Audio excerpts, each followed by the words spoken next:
दोस्तों, वेद और उपनिषदों में हर कर्म में दक्षिणा का विधान बताया गया है। सभी यज्ञों में भूमि, गौ, स्वर्ण की दक्षिणा बताई गई है। परंतु क्या आप जानते हैं इनमें से स्वर्ण उत्तम दक्षिणा है? स्वर्ण क्या है, कब और किस तरह इसकी उत्पत्ति हुई? स्वर्ण का उत्पादन क्या है, इसके देवता कौन है तथा इसके दान का फल क्या है? स्वर्ण क्यों सर्वोत्तम कहलाता है? शिव विद्वान इसका आदर क्यों करते हैं तथा यज्ञ कर्म में स्वर्ण की ही दक्षिणा प्रसन्य क्यों मानी जाती है? चलिए तब इस वीडियो के माध्यम से जानते हैं। इसका धन वर्णन महाभारत ग्रंथ में अनुशासन पर्व के 83 अध्याय में मिलता है। दोस्तों, सारे जगत का मंथन करके जो तेज की राशि प्रकट हुई है वही स्वर्ण है।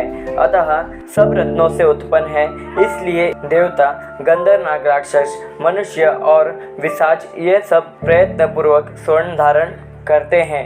जगत में जितने भी पवित्र वस्तुएं हैं, स्वर्ण उन सब से अधिक पवित्र माना जाता है। वो भूमि, गौ तथा संपूर्ण रत्नों से भी उत्तम है। पृथ्वी, गौ तथा जो दान किया जाता है उन सब से बढ़कर स्वर्ण का दान है। स्वर्ण अक्षय व पावन द्रव्य है। सब प्रकार की दान दक्षिणा में स्वर्ण देने का विधान है। पाप करने वाला मनुष्य पृथ्वी, गौ, धन और स्वर्ण दान करने से पवित्र होता है। स्वर्ण की उत्पत्ति अग्नि से हुई है। पूर्व काल में अग्नि ने संपूर्ण लोगों को भस्म करके अपने वीर्य से स्वर्ण को उत्पन्न किया था।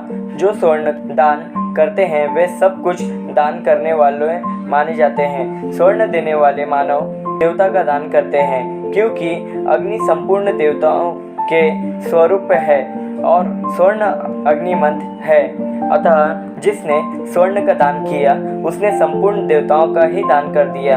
इसलिए विद्वान पुरुष स्वर्ण दान से बढ़कर और कोई दान नहीं मानता। स्वर्ण दाता जब परम गति को प्राप्त होता है उस समय उसे जो तिरमय लोक मिलते हैं तथा स्वर्ण लोक में उसका कुबेर के पद पर अभिषेक किया जाता है। जो लोग सूर्य देव उदय के समय विधि पूर्वक मंत्र पढ़कर स्वर्ण का दान करते हैं वो अपने पाप और दुष्पन को नष्ट कर डालते हैं। जो मध्याह्न काल में सोना दान करता है उसके भविष्य को पापों के नाश हो जाते हैं। जो व्रत का पालन करते हुए संध्या काल में स्वर्ण दान देता है वह ब्रह्मा, वायु, अग्नि और चंद्रमा के लोक में जाता है तथा इंद्र आदि लोकों में भी उसे सम्मान प्राप्त होता है। साथ ही वो इस लोक में यशस्वी एवं पाप रहित होकर आनंद का उपभोग करता है। मृत्यु के पश्चात जब आप परलोक में जाते हैं तब वहाँ पुण्य आत्मा समझे जाते हैं। कहीं भी इसकी गति का प्रतिरोध नहीं होता है और वो जहाँ चाहे चलता रहता है। स्वर्ण अक्षय द्रव्य है।